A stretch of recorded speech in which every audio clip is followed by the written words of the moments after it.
morning. I'm Regina and I have lupus.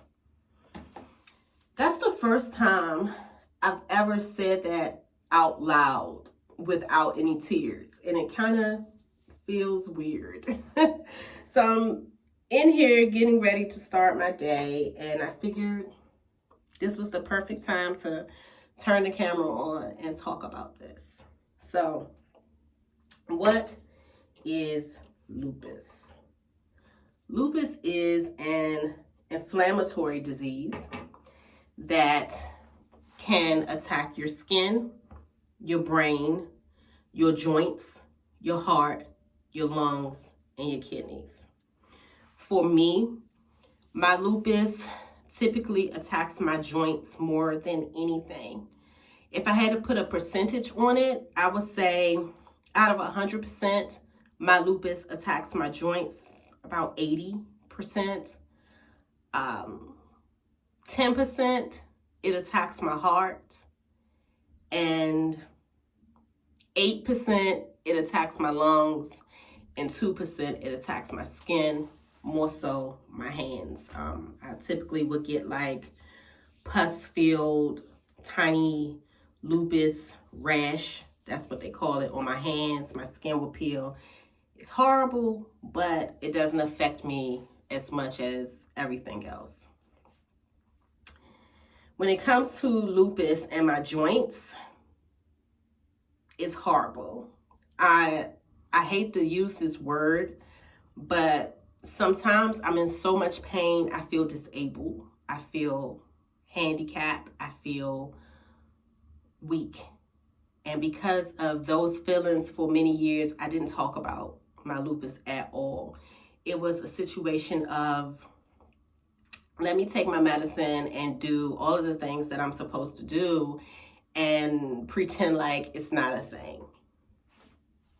Now, that's becoming a little more difficult. I'm thinking because we spent most of the year on lockdown. So I was not able to get my medicine like normal. So going without my medicine for so many months has put me in a situation with my lupus that instead of before having a cane was an occasional option, now I need a cane because it's almost mandatory for me to be able to walk. Most days I can't do simple stuff like bend my legs to get out of bed.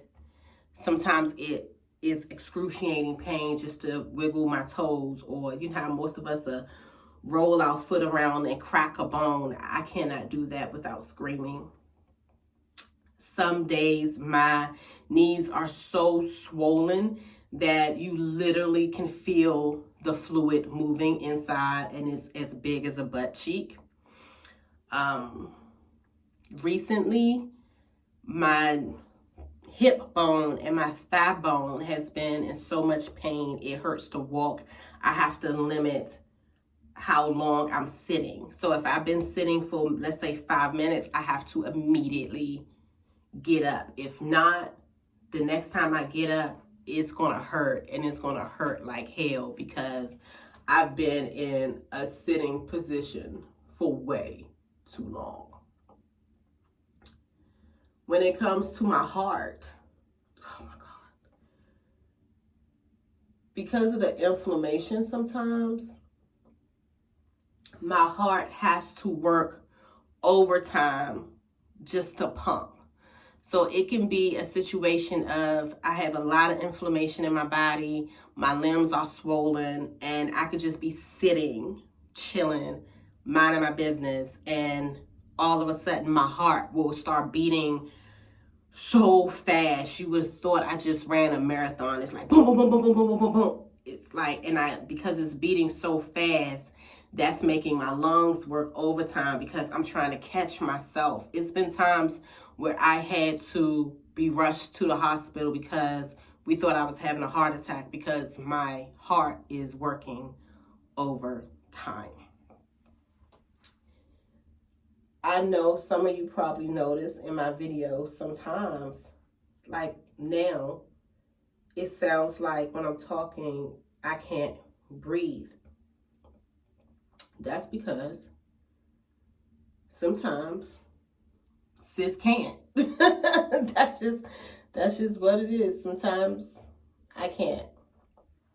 Because again, my body is working overtime just for me to be able to do simple stuff like breathe. Having lupus is very difficult for me to heal from normal illnesses like a common cold. For the average person, they maybe catch a cold, I'm gonna say maybe once a year.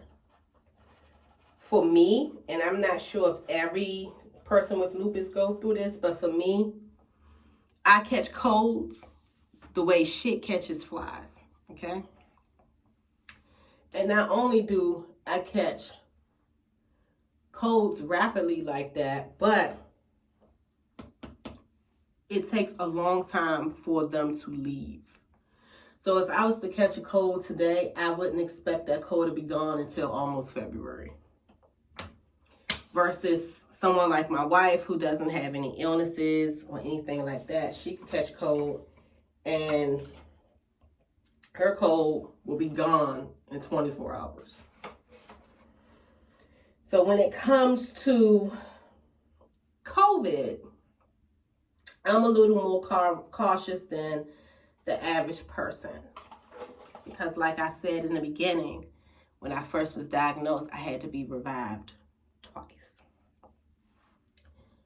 So during this year, we've had so many invitations to go to different things and different functions, and every time we had to turn it down because of me. I feel bad about it because we're open people. We're open and we always going somewhere. Like me and my wife, honey, we don't need no plane.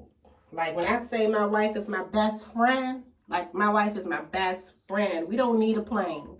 We will fill up that tank and go.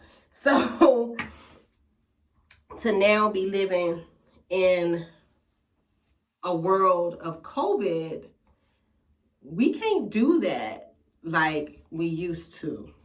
And some people don't understand. Like I had a friend yesterday who said, well, you take a risk by going to the grocery store, so you might as well travel, right? The difference from that is going to the grocery store where you're maybe around 5 people, if that. Going to the grocery store when you can go through self-checkout, not have to be around anybody at all, and going somewhere like Atlanta or Miami where you're going to be around crowds, that's a big difference. So when the average person is like, oh yeah, let's go. For me, I have to unfortunately stop and think about it. Like, okay, how many people going to be here? Like, who's coming? How many people's going to be there? It's been times where our friends, like we've been around some friends during this year. If I'm on social media or something and I see they've been around like a group of people, like 10 or more people, nobody got masks on, you are no longer allowed in our house.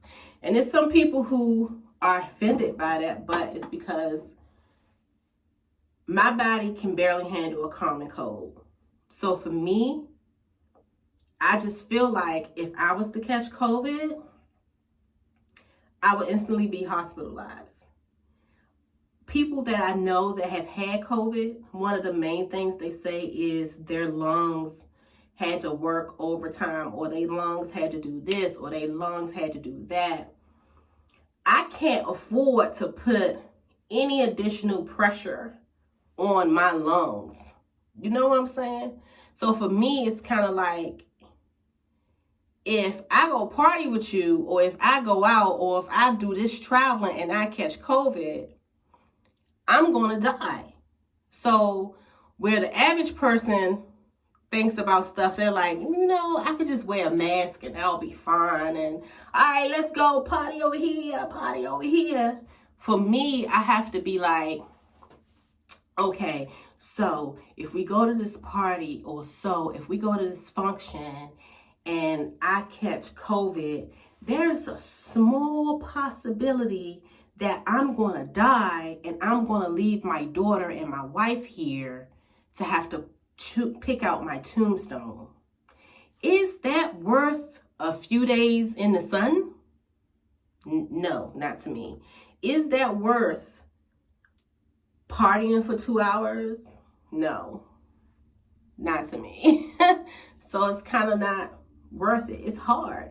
And I know it can be frustrating for people, because a lot of us have this habit of always saying, well, if it was me, I would do this. Or if it was me, I would handle it this way. You really don't know how you will handle anything. You don't know. So what you're saying is really an assumption. So is your assumption really valid right now? I wanted to briefly talk about this because I know I'm not the only one who has lupus. I'm not the only one who has an autoimmune disease. I'm not the only one who had a difficult time dealing with this disease while living in a normal world, and now has a more difficult time dealing with this disease while living in a new COVID world. So, whatever. So, until next time, make sure you like, comment, and subscribe. If you are dealing with some type of disease right now, tell me what you're going through. If you don't want to tell me the exact disease, that's fine, you know, because we protect people's privacy and energy around here. You know what I'm saying? But let's talk about it. If you have some questions, if you want to see a specific type of video on lupus, comment below. I hope you guys have a wonderful weekend.